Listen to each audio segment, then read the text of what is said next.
तर आज केंद्रीय अर्थसंकल्प सादर करण्यात आला आणि अर्थमंत्री सुधीर मुनगंटीवार यांनी या अर्थसंकल्पाचं स्वागत केलं आणि त्यांची प्रतिक्रिया जाणून घेतली आमचे प्रतिनिधी दीपक भातुसे यांनी।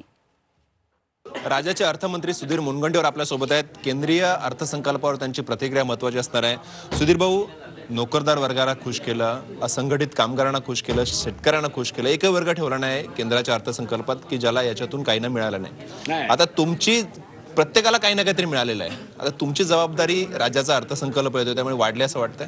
नाही, या अर्थसंकल्पामध्ये जरी सर्व वर्ग खुश झाले असले तरी एक वर्ग मात्र नाराज आहे आणि तो आहे काँग्रेस आणि त्यांचा मित्रपक्ष। ते अर्थसंकल्पातून खूप नाराज झाले। त्यांना अपेक्षा नव्हती की या अर्थसंकल्पातून शेतकऱ्यांना 6,000 रुपये 2 हेक्टरपर्यंत खात्यामध्ये थेट मदत होईल।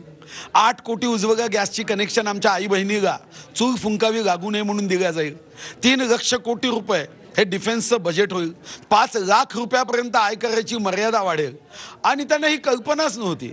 त्यांच्यासाठी हा अर्थसंकल्प म्हणजे त्यांच्या स्वप्नाचा चकनाचूर झाला आणि आजपासून काँग्रेस राष्ट्रवादीचे नेते आता 2019ची निवडणूक नव्हे तर 2024च्या निवडणुकीचा विचार करतील अशी त्यांची अवस्था झाली आहे आणि म्हणून मग ते अर्थसंकल्पावर टीका करतात। राज्याचा अर्थसंकल्प येतोय तोही अशा पद्धतीनेच गरीब केंद्रित असेल, शेतकरी केंद्रित असेल।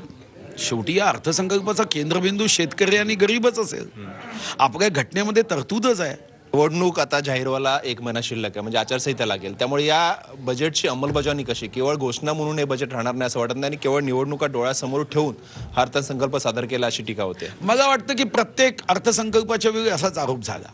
कधी जीएसटी कमी झाला तर म्हणाले गुजरातच्या निवडणूक आहे, आयुष्यमान भारत दिली तर कधी म्हणायचं या राज्याची निवडणूक आहे, एका अर्थसंकल्पात सांगितलं उत्तर प्रदेशची निवडणूक आहे। तर मला असं वाटतं की काँग्रेस राष्ट्रवादी प्रत्येक अर्थसंकल्पाला निवडणूक दृष्टीसमोर ठेवून हा अर्थसंकल्प मांडला जातो असं सांगते। दीपक भातुसे, झी मीडिया, मुंबई।